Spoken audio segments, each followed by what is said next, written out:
Hey ladies, welcome back to the channel. So today we're going to be doing a mini Q&A. Some of you, wanted to know some more personal stuff. Some of you had some questions. And let me just say, thank you so much for all the really nice comments. And I've gotten a couple of emails and messages saying thank you. So thanks to you for watching and for your questions. 99% of the questions and comments have been really, really good and positive and really intelligent. And maybe one or two kind of funny more than anything else, kind of cheeky. And I thought I would talk about those as well. So stay tuned for some personal stuff. And yeah, let's begin. So Queen was asking something. I thought it was pretty intelligent of her to ask. She's like, can you please tell me if you are married? Because I'm intrigued about your content, but I wouldn't want to listen to, you know, someone who hadn't really experienced that. That is so smart. And I hope that you're, you know, thinking along the same lines, because nowadays imagine you have some a teenager or someone in their 20s talking about relationship stuff and things, right? You literally have this going on, and it's like, well, yeah. So to answer her question, yeah, of course, I am married. I've been married for almost 13 years. And Pierre has been my one and only husband, right? Only been married once, and yeah. So, yeah, exactly. It's a very good question, because sometimes, in Facebook groups, I've gotten comments where women they wanna do what feels good in the moment, kind of like they wanna have sex and move in with, you know, random people and things. And pretty much everything I tell you here in my channel is with the long run in mind. Okay. So what I teach you, it is skills, relationship skills that stand the test of time. Because as many of you know or have heard, marriage, like dating is a walk in the park compared to marriage. And I don't say that marriage is hard or difficult. It's not what I'm saying. What I'm saying is that if dating requires you to be, self-aware and have a particular or a certain level of consciousness, marriage will require of you the greatest level of consciousness and self-awareness, right? So I am teaching you things that stand the test of time. So that's right. You may want to listen to someone who has at least been married for a decade if you want to talk about relationship stuff. So thank you for that question, Queen. I think a lot of people should be thinking like you, right? Because imagine if you're listening to someone that is chronically single talk about relationships, like, doesn't make a lot of sense. Okay, so the other question, yeah, so let's go into the cheeky question, or it was more of a comment, but let's make it into a question. She was saying, Oh, she's probably telling us to date older men because women like her, they can't get a young guy. That is so cute and funny of her to say she's a young girl. Um, so it's understandable. So answering to your question, how old is my husband? He's only 4 years and a half older than I am, only like close to 5 years older than I am. I would say that the perfect age gap would be maybe 7, 8 years older than you are, like if you ask me. But I feel like our almost 5 year age gap is pretty good.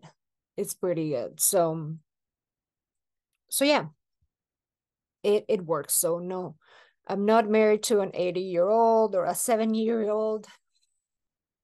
That is really funny. I almost spit my coffee.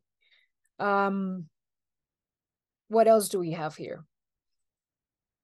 So somebody was asking a pretty common question. Her question was, did you tell your husband you wanted to be his wife and not his girlfriend when you were dating?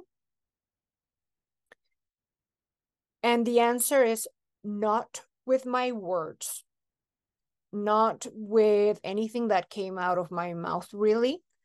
It was more of a message very clearly sent with my entire demeanor. Okay.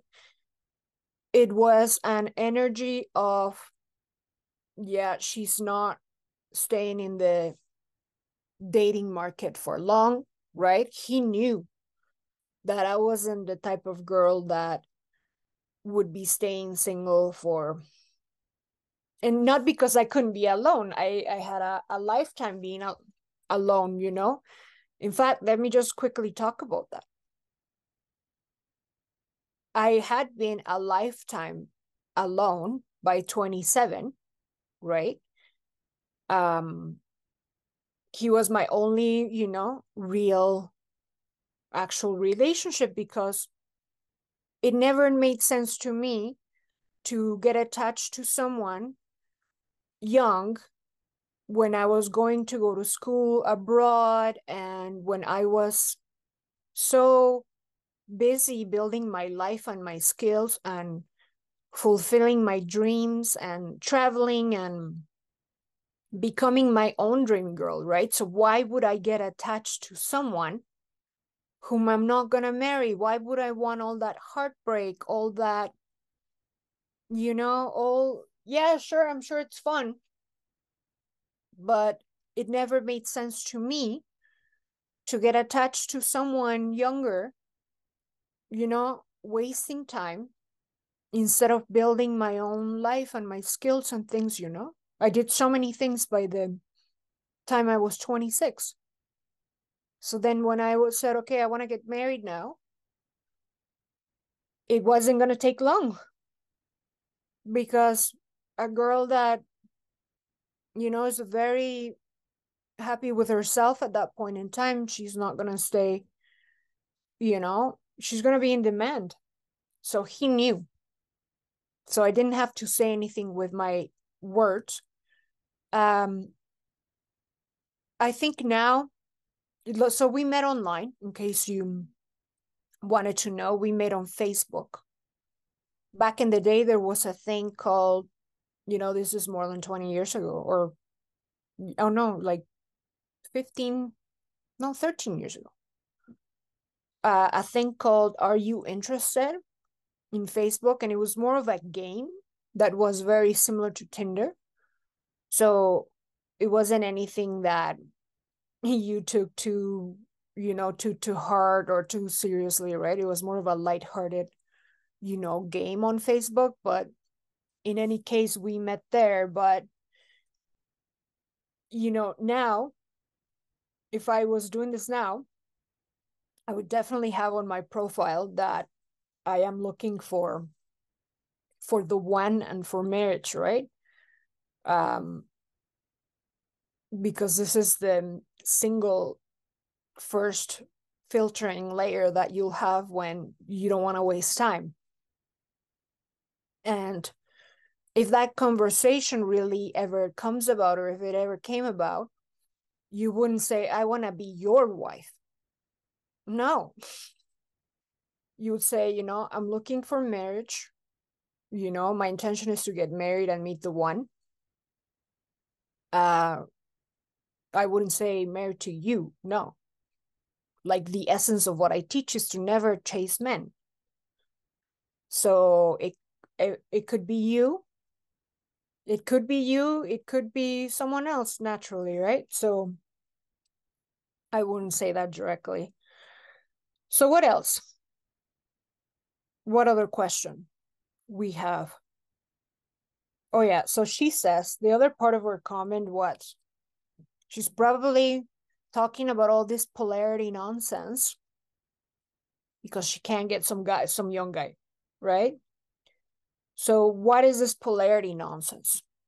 I'm gonna make a separate video on what exactly is polarity and why we care about it, because again, what I teach you is something to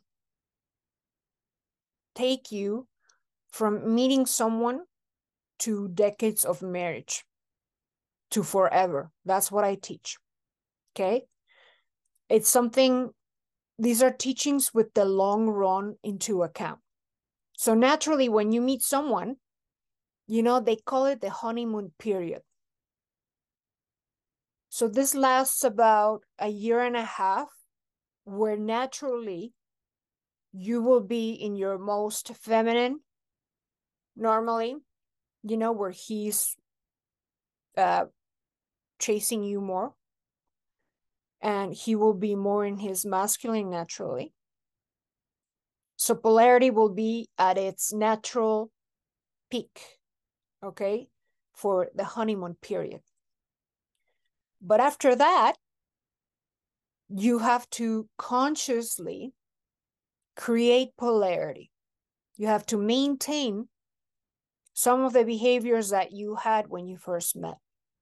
Not behaviors, but the energy, right?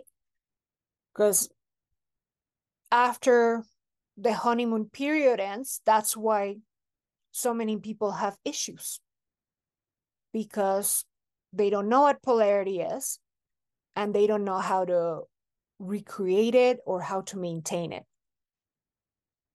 You see? So we have lived the end game for a decade plus. And, I want you to also be successful in the long term. I don't care about you being successful for a month, for 3 months, for 3 years. I want you to be successful for 3 lifetimes or more. Okay, so yeah. And the last question that we'll talk about today,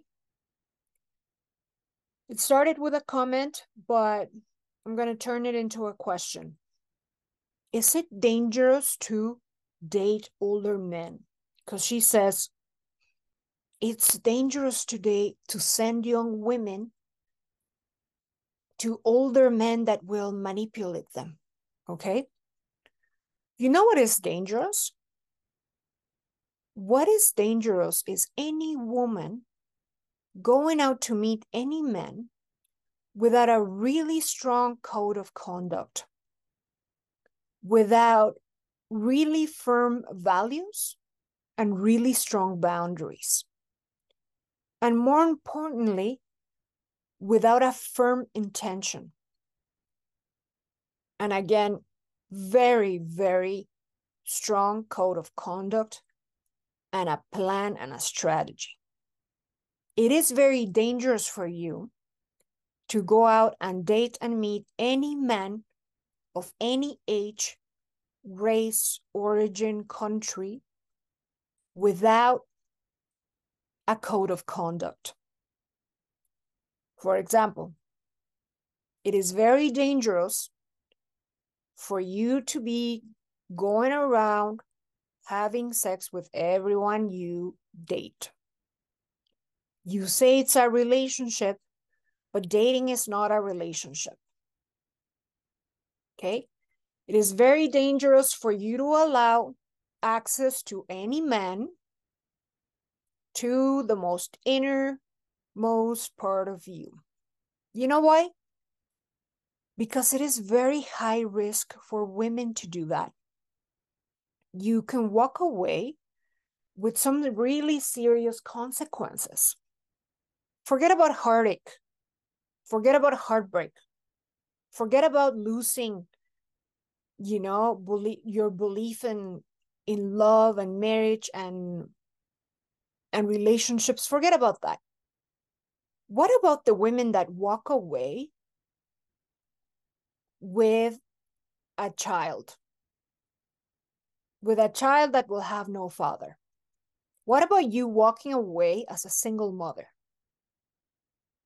What about you walking away with multiple children from multiple men? Oh, I know that's cool these days. It's culturally acceptable. Okay. But is it not dangerous for the children? Yeah. They become severely traumatized.